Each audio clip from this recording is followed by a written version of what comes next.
ಲೋಕಸಭಾ ಚುನಾವಣೆ ಗೆಲ್ಲಬೇಕು ಅಂತ ಹೇಳಿ ಒಕ್ಕಲಿಗ ಮತ ಮಂತ್ರವನ್ನು ಜಪಿಸ್ತಾ ಇರತಕ್ಕಂಥ ರಾಜ್ಯದ ಆಡಳಿತಾರೂಢ ಕಾಂಗ್ರೆಸ್ ಹಾಗೂ ಬಿಜೆಪಿ ಜೆಡಿಎಸ್ ಮೈತ್ರಿ ನಾಯಕರು ಪರಸ್ಪರ ಆರೋಪ ಪ್ರತ್ಯಾರೋಪವನ್ನು ಮಾಡಿಕೊಳ್ತಾ ಇದ್ದಾರೆ. ನಿನ್ನೆ ಮೈತ್ರಿ ನಾಯಕರು ಒಕ್ಕಲಿಗರ ಶಕ್ತಿ ಕೇಂದ್ರ ಎಂದೇ ಹೇಳಲಾಗುವಂತಹ ಶ್ರೀ ಕ್ಷೇತ್ರ ಆದಿಚುಂಚನಗಿರಿ ಶ್ರೀಗಳನ್ನು ಭೇಟಿಯಾಗಿದ್ದರು, ಮಾತನಾಡಿಸಿದ್ರು, ಆಶೀರ್ವಾದ ಪಡ್ಕೊಂಡ್ರು. ಇದರ ಬೆನ್ನಲ್ಲೇ ಸಮುದಾಯದ ಪ್ರಭಾವಿ ರಾಜಕಾರಣಿ ಉಪಮುಖ್ಯಮಂತ್ರಿ ಡಿ.ಕೆ. ಶಿವಕುಮಾರ್ ಅವರು ಕುಮಾರಸ್ವಾಮಿ ಅವರ ಕಾಲೆಳೆದಿದ್ದರು. ಕುಮಾರಸ್ವಾಮಿ ಅವರಿಗೆ ಈಗ ಒಕ್ಕಲಿಗ ಶ್ರೀಗಳು ನೆನಪಾಗ್ಬಿಟ್ಟಿದ್ದಾರೆ. ಈಗ ಆದಿಚುಂಚನಗಿರಿ ಒಕ್ಕಲಿಗ ಶ್ರೀಗಳು ಇವಾಗ ಇವರಿಗೆ ನೆನಪಾಗ್ಬಿಟ್ಟಿದ್ದಾರೆ ಅಂತ ಕಾಲೆಳೆದಿದ್ದರು.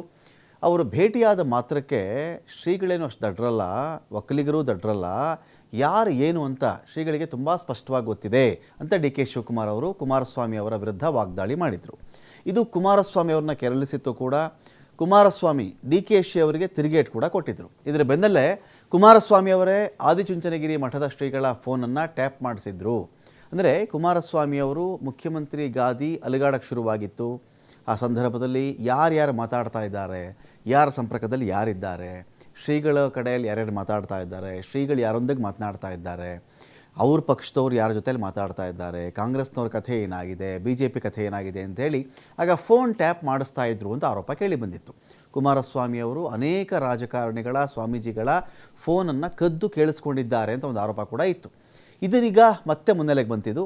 ಕುಮಾರಸ್ವಾಮಿ ಅವರ ಒಂದು ಕಾಲದ ಅತ್ಯಾಪ್ತ ಈಗಿನ ಕೃಷಿ ಸಚಿವ ಎನ್ ಚಲುವರಾಯಸ್ವಾಮಿ ಇದೇ ವಿಚಾರಕ್ಕೆ ಹೊಸ ಬಾಂಬನ್ನು ಸಿಡಿಸಿದ್ದಾರೆ. ಒಂದು ಸ್ಫೋಟಕ ಹೇಳಿಕೆ ಕೊಡ್ತಾರೆ. ರಾಜ್ಯ ರಾಜಕಾರಣದಲ್ಲಿ ಹೇಳಿಕೆ ಭಾರೀ ಸಂಚಲನ ಸೃಷ್ಟಿ ಮಾಡಿದೆ. ಈಗ ಮಠಕ್ಕೆ ಹೋಗೋದು ಬೇಡ ಅಂತ ಹೇಳಲ್ಲ, ನಾವು ಹೋಗಿದ್ದೀವಿ, ಅವರು ಹೋಗ್ತಾರೆ.